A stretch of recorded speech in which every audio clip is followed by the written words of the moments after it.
So in some ways, in the US, all of our students are second language learners who are also learning subject matters. They're learning math, they're learning science through English, except for the few programs where they have bilingual studies and they can study through Spanish or in a few cases Mandarin. In that regard, we are similar to today because we are integrating language and content, but we are not similar because our students start at the beginning level and they are non-native speakers of English and of the subject areas. Okay, but let me tell you a little bit about what we're going to do today. One of the key things in the US is that our lessons have a content objective and a language objective. I mentioned this yesterday, so I want to have that for us today. So we're going to talk about features of academic language and literacy, and we're going to explain some guidelines for building academic language in lessons that are about subject area topics. And then I'll show you some techniques for vocabulary development, for reading and for writing practice, and oral language practice as well. Okay, so let's just begin with academic language, and I'll get out of the way here. I do a lot of research in the US where I go into classrooms and I make observations and I record notes. And here's something from a classroom that I saw in a US middle school. The students were about ages 13 or 14. The teacher said, "What's the chemical formula for water?" And Sarai said, H-I-J-K-O-N-I. And the teacher kind of looked very puzzled, right? Said, "Why do you say that?" What do you think Sarai said? Yesterday you said it's H2O. But this is what our students are hearing, right? And she didn't write up the chemical formula so that the student didn't get to see what H2O looked like. And that's why it's very important that when we are teaching subjects and language, we support the language in all kinds of ways. So here's what I'd like you to do. This is one paragraph from a biology textbook. What aspects of academic language do you see here?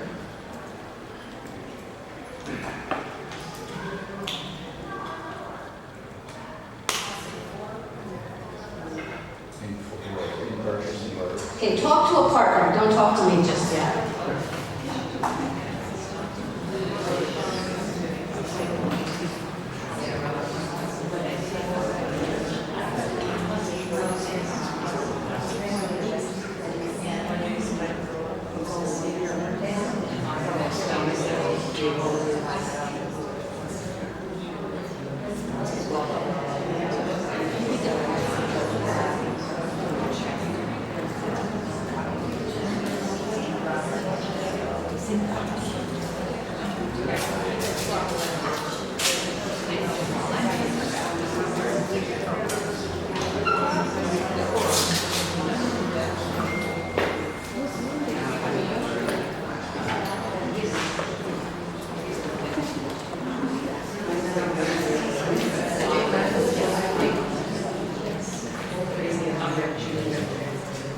Okay, now shout out. Tell me a few things that you notice.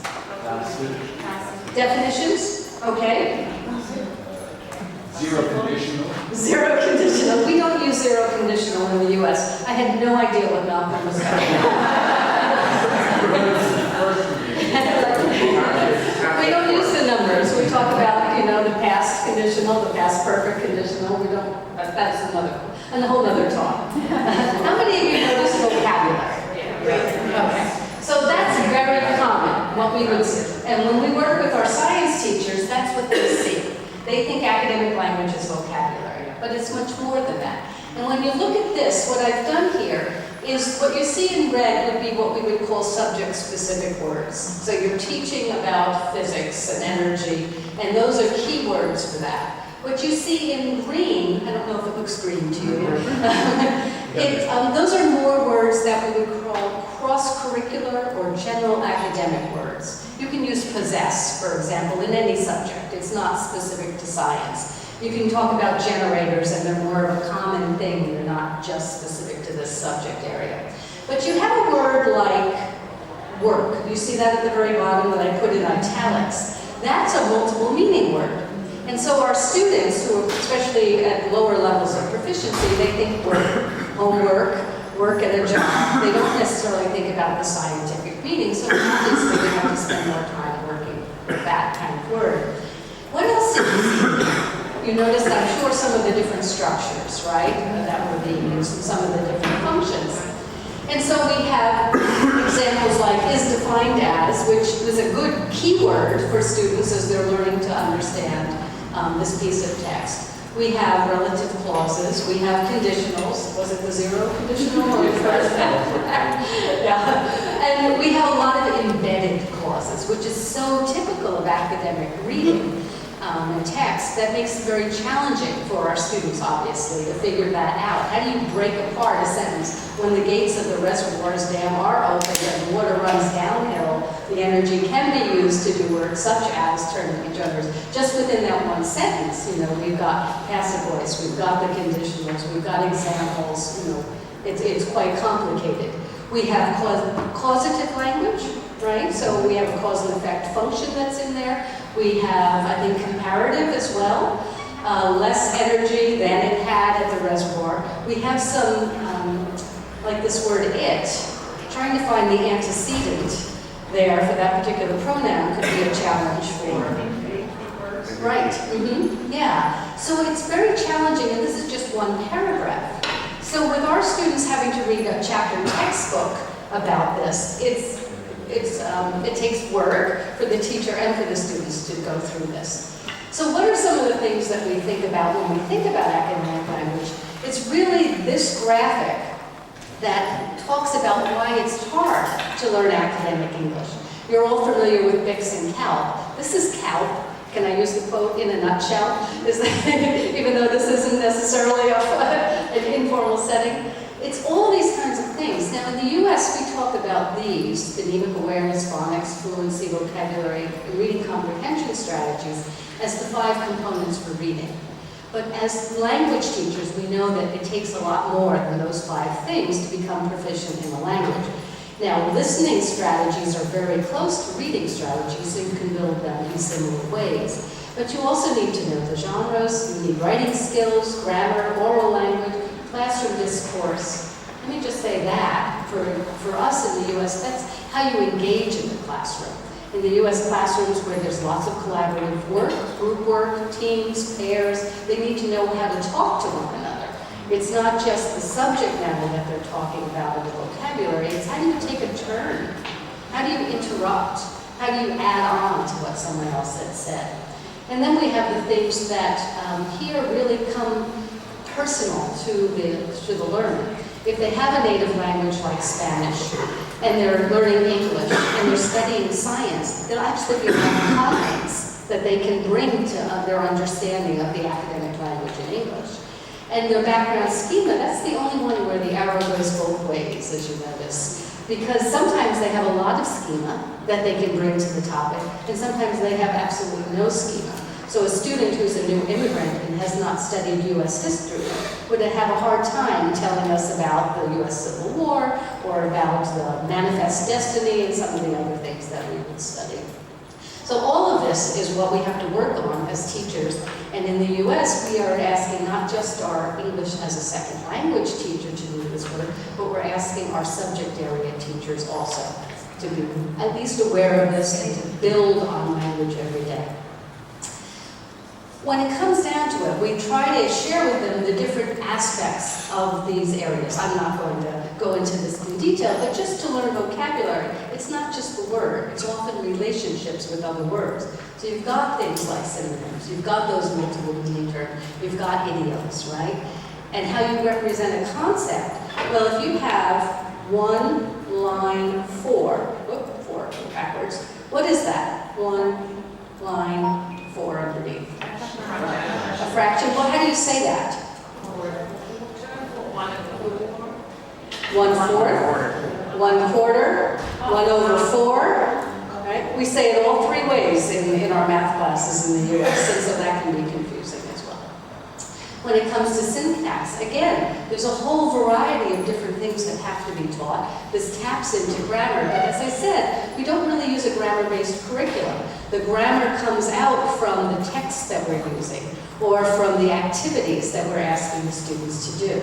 Now, in an ESL, a leveled language classroom, there will be grammar points that we want to make sure we hit for every level, but it's not necessarily a specific sequence. I mean, there's certain things you do simple present before you would do simple past, but you wouldn't avoid simple past. It comes up in a text, you would talk about it. You just wouldn't necessarily spend a lot of time teaching them to use it yet if they haven't already learned simple present. And then again, the language functions. And this is a real critical thing when we're working with our subject area teachers, to help them, get them to understand how you use language and how we can help students articulate their ideas. Because the hardest thing is that they have content knowledge, they can't share it yet, right? They're understanding the topics, but it's very hard for them to say what they know about algebra, what they know about astronomy, and other kinds of things. And then finally, we have to work through text discourse. And think about this. What's the reading process? Well, typically in English, we read from left to right. But suppose a student comes and he or she speaks Hebrew, right? Or Arabic. It's from right to left. Suppose a child comes and is a Mandarin reader, right? A different way. But we use different ways in English as well, particularly when we're looking at graphs or graphics, any kind of illustration. You're reading a graph, sometimes you're going diagonal, you're going this way, you're going this way, you're going around in a circle. It all depends what you're looking at. So we have to teach them how to interpret those kinds of things. And obviously these other things come into play too when we're talking about the discourse level of language. Okay, I gotta walk through this. So let's go to vocabulary. I'm trying to give you a little cartoon. I don't know if the humors match, but this says, girl didn't do so well on her geography test. She says, turns out turkey isn't one of the sandwich items. All right, so what are some of the guidelines when we're working with teachers? We say, you've got to select words carefully that you're going to spend a lot of time on. Kids do not know as many words as they need to know, in the US in particular, when they're in lower levels of proficiency. But you also don't have a lot of time just to teach vocabulary. So if you're going to teach maybe 8 words a week, you've got to choose them carefully. I'll talk about that in a minute. And then how are you going to teach it? So that they can actually not only understand it, but then start to use it. And that's where they take ownership of the words. And that's where the practice comes in. And then also word learning strategies are another key thing that we want teachers to work on. So when we talk about the vocabulary, we think about 3 buckets. That they have to know these content and technical words, otherwise they can't really talk about the subject, the topic of the lesson. They need to know about general academic words. Those are those words like possess, or locate, or result, or event. And they also have to learn word parts, because that's where those word learning strategies come in. When I looked at Malcolm's list this morning, and I saw imprisonment, and I saw astronomy, I thought, well, there's roots, there's suffixes, there's prefixes. Students can do work with those words. They can learn them even at lower levels. And tapping the bilingual knowledge is very critical, especially because we have so many Spanish-speaking students. How many of you are familiar with the academic word list? It's a great resource if you're working with high school or because it's full of general academic terms. We came from Avril Coxhead, who is in Australia. She and her graduate students went through all of the freshman textbooks at their university and identified what they call those cross-curricular, those general academic terms. And they're organized by subjects. I don't have quite the full subject there, but you can see the types of words: distinguish, effect, effectively, element, emerge, that are in this list. So it's a great source. If you're thinking about words, and I'm going to use another idiom here, they give the bang for the buck. These are words because kids can, or students, learners can use them across the curriculum. All right. One of the other things that's really important that we share is the notion of routines. If you're going to be introducing vocabulary, have some standard routines. Not just one, maybe 3 or 4, so that the students, especially at the lower proficiency levels, are familiar and they understand what they're going to do to learn this word. And so obviously develop is a keyword that's worth knowing. And we want to have the kids pronounce these words because we want them to get used to saying them. And we also want them to hear other people say them so they start to recognize it when they hear it again. In the US, though, very quickly, teenagers in particular get really bored. I'm not going to say a word, right? You know, or you say, every other class say development, you know, really like that. So just a simple suggestion is have them say it in an interesting way. So I'm going to ask all of you, just shout the word develop. Whisper it. Say it like you're scared of it. Right? And everybody wants to do that. That sounds like fun. So that's a way that we get people engaged in using the pronunciation parts of it. Having them rate those words. You know, do you know that word? Does it look like a word maybe that you know? It's a word from your own language. Have you never seen it before and you can't guess? But very quickly a teacher could say, 1, 2, 3, show me with your fingers if you know what this word means. And it's if all the class goes like this, then you don't have to spend a lot of time on that word. You move on to another word. Similarly, we have to give them a definition, right? And student-friendly definitions are very helpful. And then also some type of an elaboration. And here's where we can get into some other work, and I'll show you some examples in a minute. But how you define it, it grows over time. How you elaborate it, how would you use develop in another sentence? We also think about some three simple ways as language frames to define words. If you're a content teacher, you're not really skilled at teaching language, but you've got to define some terms for your students in your class. These are simple ways. So you think about it's a type of, right? You're either in a direct equivalent, it is, or it's a type of something. It has, so you're talking about its attributes, or it's similar to, or different from. You know, we talk about it from an analogy perspective. So if you just think about this, and I'll give you an example, you've got magma is liquid or molten rock. A volcano has a cone and an opening at the top. A volcano is similar to a geyser. And then I can put in a but to make that contrast a little bit, but erupts with ash and lava, not steam. So all of those kinds of things work for our students. You don't have to use all three to define something. You could just use one. Okay? So can anybody use one of these and define a persuasive essay?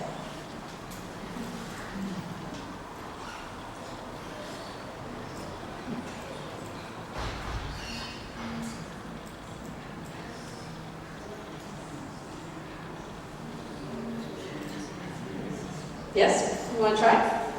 Try? Yeah, please. Yeah, Well, I think they do for us if they're different. So, a persuasive essay is text type. A persuasive essay has an introduction and a conclusion and the main part. A persuasive essay is similar to an opinion essay. Right. And I think the last one gets most to what makes it distinguishable from other types of essays. You could also say a persuasive essay has an argument and examples, counter examples, that also would get a little more details about it. So different ways that we have the students work with these words so that they make them their own. This is called a four corners. Sometimes people call it a four square, but it's very easy where the word, and in this case, we suggest that students write in their native language as well to help them remember it. They draw a picture, they write a little definition, they write a sentence. So they're getting some practice with the word in a couple of different ways. Another variation is the Freyer model, which I have up here on the example here. You put what the word is in the center, and then you give some essential characteristics, some non-essential, some examples, and some non-examples. This is a little more sophisticated because you have to understand what it's not. Right? So revolution is change, protest, it has rebellion.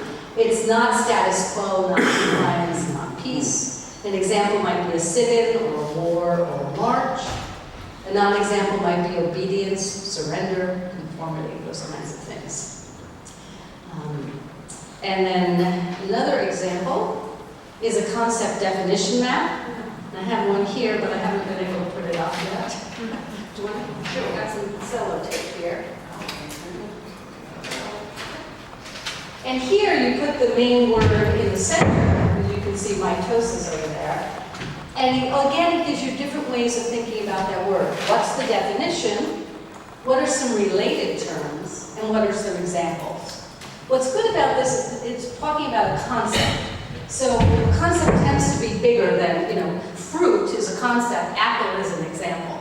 And when you create a concept definition map, you get more words, right? So that if you're studying this concept, you have more vocabulary to talk about it that's already there for you. So here they were working on emphasis in a language arts class that we have. And it's an exaggeration of an artistic element.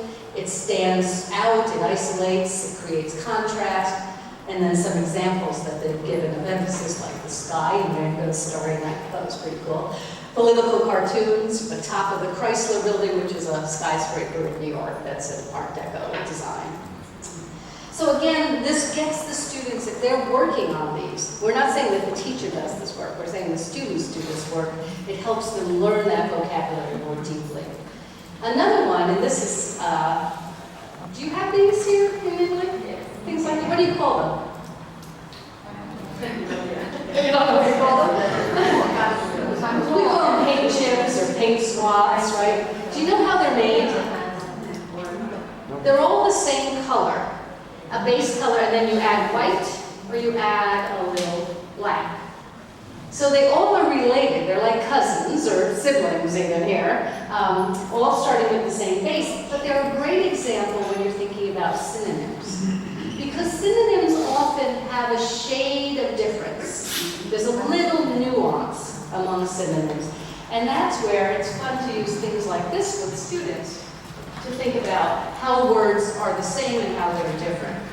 So you can think about, for example, the word big. What's a word that's like big but a little bit more? Huge or large would work. What's a little bit more than that? Enormous. Enormous, okay. Colossal, I should have had colossal because we were Colosseum, so I went with gigantic. But think about it, if students are thinking about these, right, they have to understand those words, they really have to understand the differences. Where would you put colossal? After gigantic or before gigantic? Definitely, the Romans would definitely do that, right? But what's nice too is as you introduce an activity like this to students, you can put one word on a card, and you have 4 different cards, and the students have to move them around, right? And they can have a nice discussion, which one goes where and why. Or they can stand up and physically move around to do that. So I have a couple for you. If apartment's there, what would come next? Condominium. Flat, or flat would be the same.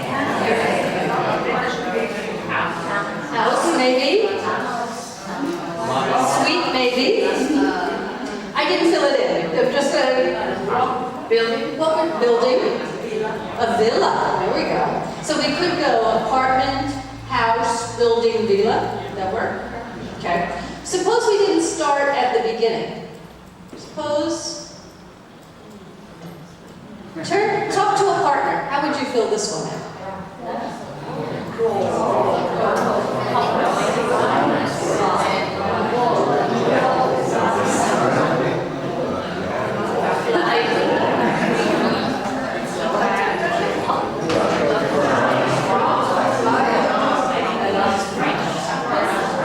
Anyone want to tell me? Oh, somebody, one person. Oh, now nobody wants to. Yes, okay. All right, crawl, walk, run, and was it sprint?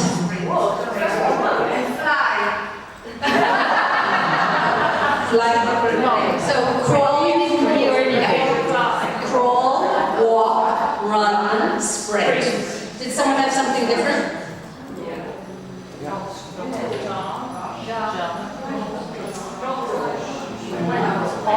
So, we could have a nice discussion about vocabulary. Now, did you know that run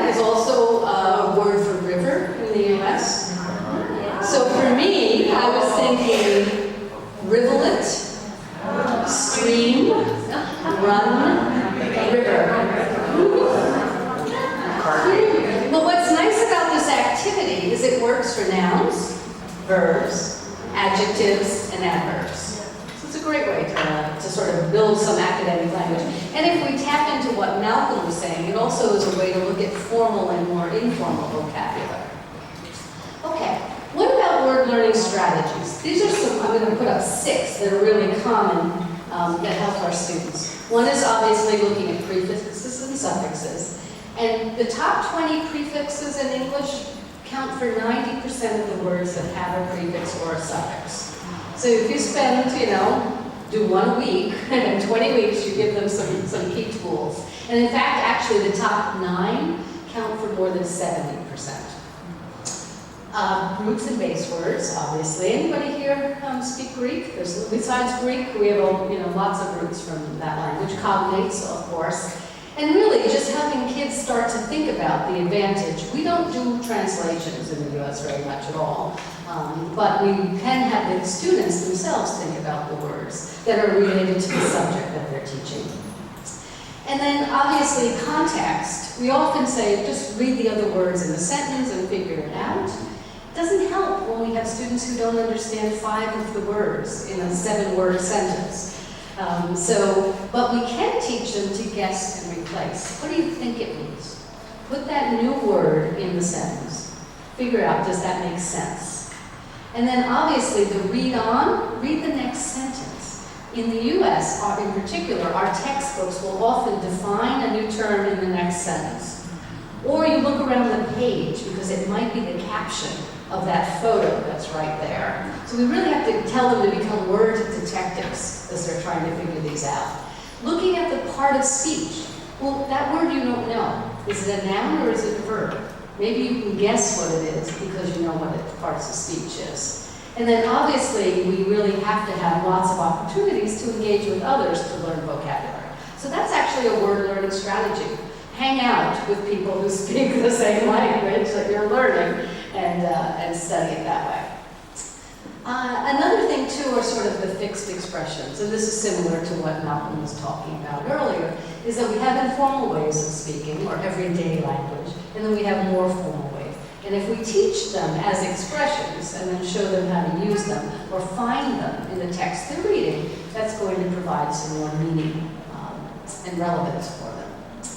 Okay, so let's talk about oral language. Here's a cartoon for this. When PJ talks, his mouth keeps misspelling the words. I thought it was kind of cute. All right, so what do we suggest to the teachers here? Well, if you want them to discuss and have conversations, it's got to be something that interests them. I don't know how many of you are great mathematicians, but if you really want to study Rolle's theorem, I'm not the person to talk to about it. I don't understand it, and it doesn't affect me. It has to do with calculus and things that I didn't really do much studying about. But if you want to talk about soccer, football, my daughter-in-law is on the U.S. women's national team, so I love talking about football. And if you want the students also to have a discussion, you have to ask them good questions. And these are questions that require some elaboration. They're the how questions, the why questions, not who, what, where, and when, which are too easy. They're not going to promote discussion. Having language frames and sentence starters, again, tapped into the functions that we're teaching, helps them express their ideas.